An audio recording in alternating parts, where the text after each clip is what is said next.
Assalamualaikum warahmatullahi wabarakatuh. Alhamdulillah kita bisa berjumpa kembali dalam kajian kitab Al-Husu fi Shalah yang disusun oleh Syekh Sa'id bin Ali bin Wahab Al-Qahtani tentang pembahasan kedudukan khusyuk dalam sholat, yang saya hari ini ditemani oleh Ustaz Syarif. Assalamualaikum Ustaz. Waalaikumsalam warahmatullahi. Alhamdulillah kita bisa bahas lebih dalam sekarang Ustaz ya. Dan kajian-kajian kemarin sampai kita bisa merasakan bagaimana getaran-getaran itu bisa dirasakan. Hari ini kita akan lebih dalam lagi. Janji kita kemarin kan bagaimana sampai kita merasakan getaran itu semakin dalam, semakin sampai kita bisa membedakan, oh ini loh khusyuk iman, oh khusyuk nifak. Sekarang masuk lagi tentang pembahasan antara kita dan Allah itu ternyata memang ada rasa yang dirasakan. Hari ini saya ingin kembali bagaimana sampai ketika kita sholat itu Rasulullah mengatakan la yazalullah azza wa jalla muqbilan 'alal 'abdi fi sholati ma lam yaltafit fa idza iltafata insarafa anhu. Allah sebenarnya selalu, jadi la yazalullah azza wa jalla, Allah senantiasa menghadapkan wajahnya kepada wajah hambanya selama sang hamba itu berhadapan dengan Allah ketika sholatnya, selama sang hamba tidak berpaling. Apabila sang hamba berpaling, berarti seorang yang beriman itu tahu Allah ketika meninggalkan hati kita ketika sholat. Bagi orang beriman itu terasa dilepas. Kita dilepaskan Allah, ditinggal Allah, itu terasa. Seorang kekasih saja ketika meninggalkan kekasihnya, maka akan terasa frustasi, hilang. Tapi kepada orang yang tidak mencintai, walaupun ditinggalkan, walaupun ada dan tidak ada pun tidak ada. Wujuduhu ka'adamihi, kan gitu ya. Wujudnya seperti nggak adanya. Nah, sama wujudnya Allah yang ada dekat itu seperti tidak adanya. Itu yang menjadi problem kita, yang akhirnya hampir saja orang sholat itu meninggalkan Allah dalam sholat, makan gitu loh. Makanya fawailul lil musallin alladzina hum an sholatihim sahun alladzina hum yura'un wa yamna'unal ma'un. Itu kan ayat yang begitu terang benderangnya, bahwa ayat itu mengajak kita untuk memahami jangan sampai engkau terjadi seperti ini. Nah, silakan Ustaz, tolong dibacakan sampai tuntas. Silakan. Bismillahirrahmanirrahim. Al-Mabahatus Sabi'u. Pembahasan yang ke-7 ya. Manzilatul khusyu'i fi sholati. Kedudukan khusyuk dalam sholat. Al-khusyu'u fi sholati. Khusyuk dalam sholat Bimangzilatir ruhi minal jasadi. Yaitu manzilah ruh dan jasad. Seperti kedudukan. Kedudukannya ruh dan jasad yang tidak bisa dipisah. Jadi orang sholat itu kan ada rohnya. Diri kita itu ada rohnya dan ada jasadnya. Itu nggak terpisah. Pertama kali Allah menciptakan manusia itu sebelum ada badannya kan roh dulu. Alastu birabbikum qalu bala syahidna. Syahidna di sini kan musyahadah. Antara roh kita dengan Allah itu saling bertemu, musyahadah. Makanya nanti akan sambung kepada bab salat itu. Nah, ketika ruh ini pertama ketemu dengan Allah itu akan turun ke bumi, yang di situ diberi oleh Allah jasad. Nah, ini tidak boleh diabaikan, ditinggalkan, karena kita asalnya dari ini. Maka jasadnya dimasukkan ke badan, maka ketika sholat harus keduanya harus dilibatkan. Ruhuha, lubuha, dan jasadnya. Nah, menarik Ustaz. Lanjut Ustaz. Fa'idha fuqidatir ruh. Apabila tidak adanya ruh dalam sholatnya, matal jasad. Maka matilah jasad. Jadi seperti mayit kan itu. Nah, ketika sholat itu tidak melibatkan ruhnya, matal jasad. Sama kan? Kalau hatinya, jiwanya berpaling dari Allah, matal jasad. Maka matilah jasad itu. Tidak ada ruhnya. Nah, orang yang sholat tanpa ruh yang dilakukan, maka ini mayat yang berdiri tanpa ada ruhnya. Itu ngeri sekali. Silakan. Fal khusyu'u ruhus sholati. Fal khusyu'u ruhus sholati. Khusyuk itu ruhnya sholat. Jadi tanpa ruh, maka ia tidak sholat. Yusalluna wa la yusallun. Terus. Walubbuha. dan lubnya, intinya. Intinya sholat. Jadi intinya sholat. Jadi lebih dalam daripada jiwa. Di dalam jiwa lagi, lebih dalam lagi. Ya itu apa? Inti yang paling terdalam lah gitu. Ya, silakan. Qala al-Imam Ibnul Qayyim rahimahullah. Berkata Imam Ibnu Qayyim rahimahullah. Wa kadzalika fautul khusyu'i fi sholati. Demikian juga di dalam sholat. Ya. Hilangnya khusyuk. Hilangnya khusyuk dalam sholat.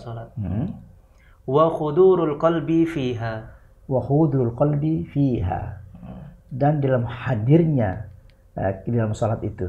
Jadi harus ada hudurnya, hadir. Baina yaday Rabbi tabaraka wa ta'ala. Di hadapan Allah Subhanahu wa taala. Alladzi huwa ruhuha. Sebab itu ruhnya. Ruh jadi, salat. Ruhnya salat gitu. Jadi ini ruhnya salat, khusyuk itu ruhnya salat. Makanya kenapa penting sekali ini kan melibatkan ruh itu, terlibat itu. Makanya kaitannya kenapa kita bisa merasakan. Jadi ruh itu bisa merasakan getaran-getaran karena munculnya getaran karena melibatkan ruhnya. Jika tidak melibatkan ruhnya, sholatnya kosong, hambar, nggak enak, capek. Nah, ketika melibatkan ruhnya, nggak usah kita bicara masalah sholat. Bicara kita belajar apapun, jika menggunakan perasaan pakai ruhnya kita libatkan, maka kita betah berdiri. Ya, betah berdiri, betah ngobrol. Nah, ngobrol pun kalau dengan ruhnya yang disukainya, maka ia betah untuk berbincang-bincang itu. Nah, Ustaz. Walubbuha. Dan intinya, jadi ruhnya lebih lagi di dalam intinya lagi itu. Fasolatun bila khusyu'in. Fasolatun bila khusyu'in. Nah, maka apabila solat tanpa ruh, wala khudurin, dan tidak ada kehadiran hatinya, kabadanin mayyitin. Kabadanin mayyitin, seperti badan yang mati. Ya bangkai lah. Kalau kita mau ngomong diri kita sendiri, wah ini bangkai betul kita sholat itu. Ya Allah, bayangkan bangkai sholat itu, bayangkan mayit yang sholat, mayit yang ruku, kan bingung kita deh. Kalau ditanya kamu ruku nggak? Karena nggak sadar, nggak tahu. Tadi sholat tiba-tiba selesai, assalamualaikum warahmatullah, assalamualaikum warahmatullah, diem aja gini. Tampak di wajah itu kelihatan sekali bahwa kita nggak habis sholat tuh kelihatan. Tampak seperti kelelahan habis dari mana gitu kan. Tampak habis melakukan suatu perbuatan yang tidak menyenangkan. Makanya saya pernah guyon itu. Di mana letak enaknya sholat? Ketika mau salam. Tahiyatul mubarakatus sholawatut thayyibat. Lega rasanya sholat itu hampir selesai. Ini guyonan ya. Itu menunjukkan bahwa itu artinya dari mulai takbir, mulai dipanggil azan sampai takbir, wudhu, semuanya tertekan semuanya. Nah ini yang sekarang ruhnya tidak sholat. Nah kayak leganya ketika terlepas dari dilepasnya dari sholat ketika tahiyat akhir itu jadi menjadi lega. Ini guyonan ya. Mudah-mudahan ini menjadi peringatan untuk kita bahwa bukan untuk guyonan sholat itu, bukan untuk bercandaan, itu benar-benar menghina sebenarnya. Penghinaan terhadap orang yang sholat yang seperti itu, ini bukan sholat berarti kan gitu. Ini mayit yang sepertinya sholat tapi dia mati ruhnya. Silakan Ustaz. Kabadanin mayyitin la ruha fi. La ruha fi. Jadi badan yang mati, la ruha fi, tidak ruhnya.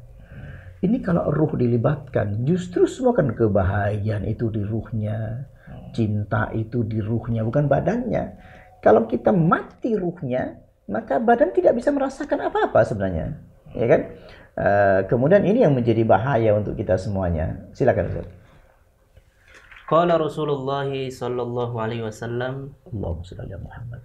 La yazalu Allahu azza wa jalla muqbilan 'ala al-'abdi fi salati.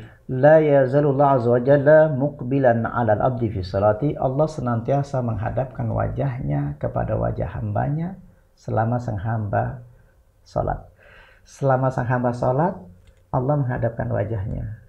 Ini kalau dibilang antara kita dua batin ini bertemu, pasti ada getarannya.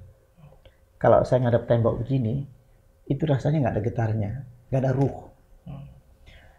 Kita ada punya ruh dua-duanya. ruhuha wal lubbuha. Ada ruh dan inti daripada jiwa manusia antara kita. Pun sekarang Ibnu Qayyim juga menjelaskan tentang ruhuha wal lubbuha. Sehingga ia merasakan annal qalba yasiru ila Allah azza wa jalla. Berarti ada satu perjalanan. Sesungguhnya hati dan lub itu yasiru, berjalan ila Allah azza wa jalla, menemui Allah.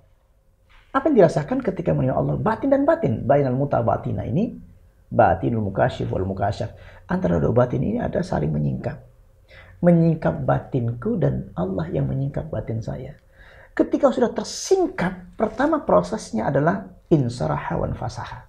Hati itu menjadi sangat lapang. Jadi kelapangan hati ini yang bisa menangkap petunjuk-petunjuk Allah dalam hati kita. Nah, ini yang hari ini kita akan coba bagaimana bisa merasakan, sehingga bukan hati badan seperti badan yang mati, sehingga tidak ada ruhnya. Jadi sholat tidak ada ruhnya disebabkan hatinya tidak pernah diajak untuk menghadap kepada Allah itu. Maka di sini ingin terasakan ini. Bertahun-tahun kita sholat tapi tidak merasakan apa-apa kecuali at-ta'abu wa nasab, capek dan penat. Lanjutkan Ustaz. Fa'idha iltafata insarafa anhu. Fa'idha iltafata insarafa anhu, apabila berpaling dalam salatnya, baik pikirannya, perasaannya, hatinya, maka Allah seketika itu meninggalkan orang salat itu. Jadi bagi orang yang belum tersingkap batinnya, ditinggal Allah, nggak ada apa-apa. Karena sejak awal dia tidak merasakan getaran itu. Jika sekali saja kita merasakan ada getaran itu, begitu tidak ada getaran Allah, maka dia akan panik seketika itu. Seketika dia mencari, dia akan ulang bahkan sholatnya. Hari ini aku tidak boleh gagal. Tetapi kalau dari awal sudah tidak merasakan apa-apa, seperti mayat yang sholat, sejak dulu kala, dia tidak merasakan getaran-getarannya, maka sholatnya biasa saja, maka dia tidak akan mencari lagi. Jika sekali saja merasakan getaran anzala sakinah dalam hatinya, tuma'in dalam hatinya, sampai terasa itu, getaran-getaran itu yang akan dicari terus. Begitu hilang sekali. Kenapa dicari mendadak seketika itu? Karena nikmatnya melebihi semua kenikmatan-kenikmatan yang pernah dirasakan. Sebab ini kedekatan Allah yang turunkan sakinah itu dalam hati itu. Tenang yang luar biasa, melampaui ketenangan-ketenangan semuanya itu. Silakan Ustaz, lanjutkan. Wa fi riwayatin ukhra, di dalam riwayat yang lain, innallaha amarakum bis salati. Sesungguhnya Allah memerintahkan kalian untuk salat. Fa idza shallaitum, apabila kalian salat, fala taltafitu, jangan engkau berpaling. Ini fa innallaha yansibu wajhahu. Karena sesungguhnya Allah Subhanahu wa taala yansibu wajhahu, menghadapkan wajahnya kepada wajah hambanya. Jadi ngeri sekali. Ini perlu ditanamkan ke dalam diri kita sendiri, bahwa setiap kita mau berangkat sholat sudah mulai, aku akan menghadap Allah. Ini aja Ustaz, kalau kita rasakan begini, sudah terasa nih. Terasa di kulit, terasa di hati. Udah, getaran-getaran itu semakin semakin, ya mudah-mudahan bisa dirasakan oleh jamaah semuanya, dan itu bisa didialogkan, dan itu bisa kita obrolkan. Bisa nggak? Jadi tanggung jawab kitab ini luar biasa. Bahkan kita, kalau seandainya kita baca betul, sama-sama kita baca, jamaah semua ikut melibatkan dalam kitab ini. Kalau bisa kita memiliki kitab ini agar kita sama-sama ngaji bersama, sehingga setiap langkah ayat atau hadis atau pendapat ulama yang menuntunnya, kita harus masuk melibatkan diri. Getaran hatinya harus ada. Nah, kita cari, kok nggak ada getarannya? Kita cari, kok nggak ada nikmatnya? Nah, ini langsung kita fokus di sini saja terus. Sampai ketemu. Ala bi dzikrillahi tatma'innul qulub, hanya dengan zikir pada Allah hatimu tenang. Harus ketemu tenang itu. Yang kedua, huwallazi anzala sakinata fi qulubil mu'minin. Allah turunkan sakinah nggak dalam hati itu? Kok nggak ada sakinah? Kita cari. Nah, kita harus ikut terlibat. Huwallazi anzala sakinata fi qulubil mu'minin liyazdadu imanan ma'a imanihim. Allah turunkan sakinah, tenang dalam hati itu. Ini kalau diketahui oleh orang lain yang mencari ketenangan, pasti akan mencari ini. pasti mencari sholat ini. Orang yang panik kalau dimasukkan lewat kitab ini, pasti bisa merasakan tenang itu ada. Sehingga kita tidak lagi susah-susah lagi untuk mencari ketenangan itu. Di dalam sholat itu sendirinya. Sampai kita bisa merasakan itu. Insya Allah. Silakan Ustaz, lanjutkan Ustaz. Qala al-Imam Ibnul Qayyim rahimahullah. Al-iltifatul manhiyu anhu fis salati kisman. Ada dua yang dilarang iltifat itu. Ahaduhuma iltifatul qalbi. Pertama, berpalingnya hati anillah, dari Allah Subhanahu wa taala, ila ghairillah taala. Ila ghairillah taala, kepada selain Allah. Jadi ada berpaling. Yang pertama itu berpaling dari Allah Subhanahu wa taala. Ya kan? Jadi ketika sholat Allahu Akbar, tapi hatinya iltifat kepada selain Allah. Ini sudah menjadi kebiasaan kebanyakan kita. Yang ini sebenarnya ditekankan oleh beliau. Dan kitab ini kan sudah ratusan tahun ini. Kenapa nggak sampai kepada kita yang selama bertahun-tahun kita ngaji? Kenapa ilmu ini seperti seolah-olah baru dengar? Padahal kitab ini sekitar 800 tahunan yang lalu. Berarti di zaman wali-wali Songo itu sudah ada kitab ini gitu. Dalam kajian-kajian lama, orang sesepuh-sepuh kita, ulama-ulama kita, mestinya kan udah dijelaskan seperti ini. Dan kita sebagai santri kok nggak ngerasain mengalami ilmu ini gitu. Itu yang nggak kita peroleh selama ini. Alhamdulillah kita sekarang dapat kitabnya dan insya Allah akan kita coba terus untuk mendapatkannya itu. Wasani iltifatul basar. Yang kedua adalah iltifatnya basar, penglihatan. Jadi ada orang yang sholat tapi matanya itu kemana-mana. Iltifat basar itu ya, kemana-mana pikirannya itu. Wa kilahuma manhiyun anhu. Dan dikatakan keduanya dilarang dua-duanya.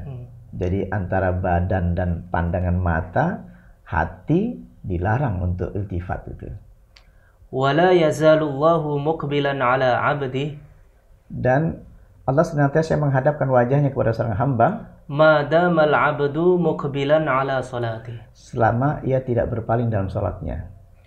Fa idza iltafata, apabila hatinya berpaling, biqalbihi, baik hatinya au basarihi, atau pandangan matanya, a'radallahu ta'ala anhu, Allah meninggalkan orang itu selama salatnya itu.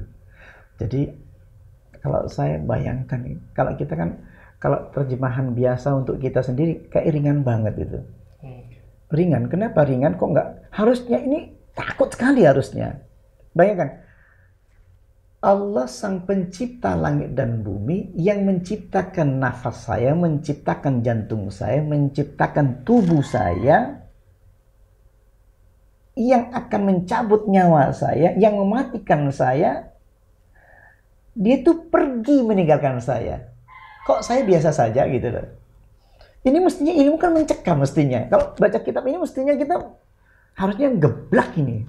Kok biasa saja kita mendengarkan kitab ini, kok biasa saja.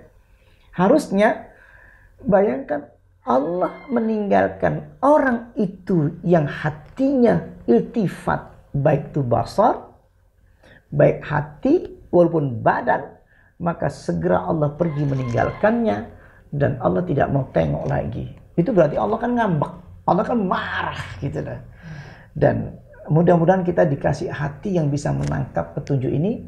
Dan yang kedua, ketika Allah pergi sesaat saja meninggalkan kita, kita juga merasakan betapa kita ketakutannya ketika hati kita ditinggalkan oleh Allah. Artinya ketika hati kita ditinggalkan, maka tiba-tiba hati kita ditutup. Nah, ditutupnya hati itu sakit sekali. Sehingga Nabi Adam sampai mengatakan, Rabbana zalamna anfusana wa illam taghfir lana wa tarhamna lanakunanna minal khasirin. Ya Allah, Rabbana zalamna, aku zalim. Karena ditinggalkan Allah. Wa illam taghfir lana wa tarhamna lanakunanna minal khasirin. Jika engkau tinggalkan aku ya Allah, aku menjadi orang yang hina, aku menjadi orang yang tak berguna lagi, nggak bisa. Aku harus tetap Allah gitu loh. Sampai Nabi Yunus pun sama, la ilaha illa anta subhanaka inni kuntu minaz zalimin. La ilaha illa anta, la ilaha illa anta, la ilaha illa anta, subhanaka inni kuntu minadh dhalimin. Artinya Nabi Adam, Nabi Yunus pernah ditinggalkan Allah. Ditinggalkan Allah, dia teriak, Rabbana zalamna. Dia teriak, ya Allah, nggak mau tinggalkan. Artinya seketika itu, ketika Allah tinggalkan Nabi Yunus dan Nabi Adam, seketika itu pegangan, dia tidak lepaskan Allah. Zalamna anfusana, dan seterusnya. Harusnya kita seperti itu, dan kita akan mencontoh itu, insyaallah. Silakan Ustaz. Wa mathalu man yaltafitu fi salatih.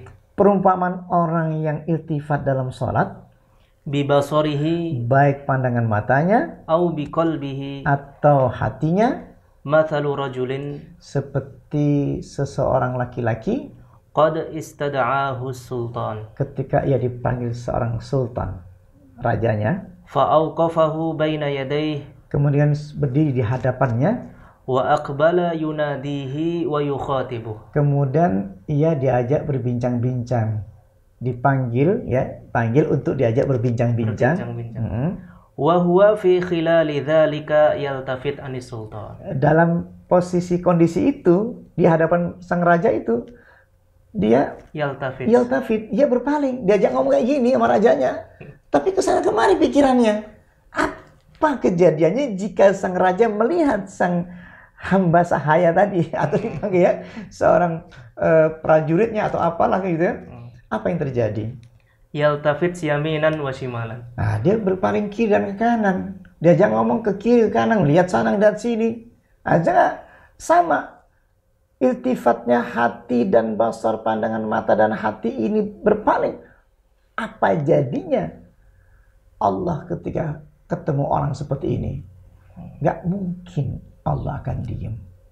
Sang pencipta kok diem? Pasti akan ditutup hatinya, dikeraskan hatinya, sehingga ketika takbir yang hatinya pura-pura tadi, semakin sholat dia semakin capek, semakin sholat semakin nggak tahan. Kenapa? Allah nggak mau terima. Jadi orang yang sholatnya capek, itu namanya apa? Allah belum maafkan dia. Walaupun dia sholat, tapi Allah nggak maafkan dia. Apa rasanya tidak dimaafkan Allah? Hati ditutup. Hatinya ditutup sehingga berdiri betapa capeknya. Imamnya kelamaan, capek, dan seterusnya. Ini yang paling kita takutkan, Ustaz. Jadi tampak kita sholat, yusalluna wa la yusallun. Dia sholat tapi tidak sholat. Bahkan dikatakan sholat munafiknya tadi ya. Ini yang mengerikan. Sholat tapi nifak. Gitu. Menipu Allah. Gitu. Jatuhnya, innal munafiqina yukhadi'un Allah wa huwa khadi'uhum. Idza qamu ila sholati qamu kusala yura'una nas wa la yadhkurunallaha illa qalila. Sesungguhnya orang munafik itu menipu Allah dan Allah akan balas tipuannya. Jadi ngeri kali, kau nipu Allah akan dibalas tipuannya. Kenapa menipu Allah? Idza qamu ila sholati, dan apabila beri salat qamu kusala. Berdiri itu berat sekali. Berdiri itu biarkan sajalah melamun. Berdiri, biarkan sajalah ruku-ruku saja. Yang penting aku sholat. Wala yadhkurunallah. Dalam sholatnya dia tidak ingat Allah. Melamun, iltifat pikirannya, iltifat hatinya, berpaling semuanya. Wala yadhkurunallaha illa qalila. Ingatannya kepada Allahnya sedikit saja, sekedar saja. Mengerikan ini. Jadi mudah-mudahan ini tidak terjadi terhadap kita. Kemudian waqad insarafa qalbahu 'anis sultan. Dan hatinya kan insiraf. 'Anis sultan kepada sultannya, kepada rajanya. Apa yang terjadi seperti ini, ya. Fala yafhamu ma yukhatibu bihi. Dan dia tidak paham apa yang dibincangkan. Sampai kita pun kadang ngomong alhamdulillahirabbil alamin arrahmanir rahim aja enggak paham. Kita tuh nggak paham ngomong apa, padahal kita ngomong. Makanya Allah melarang, la taqrabu salata wa antum sukara hatta ta'lamu ma taqulun. Jangan kau dekati salat wa antum sukara. Ini mabuk namanya itu. Pikiran kemana-mana, itu mabuk. Syaratnya apa? Hatta ta'lamu ma taqulun.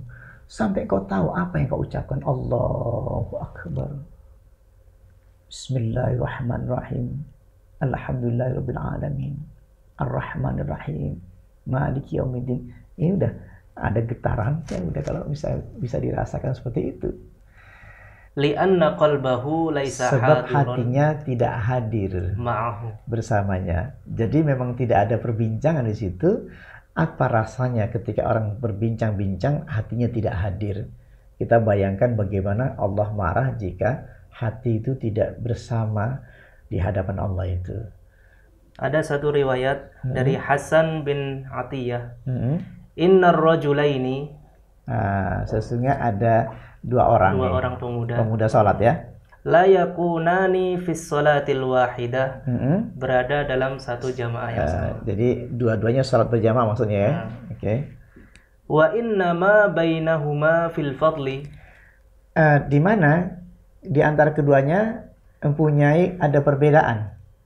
Kama bainas sama'i wal ardh, seperti langit dan bumi perbedaannya. Salat berjamaah berdua di jamaah yang sama. Di jamaah yang sama, ya kan?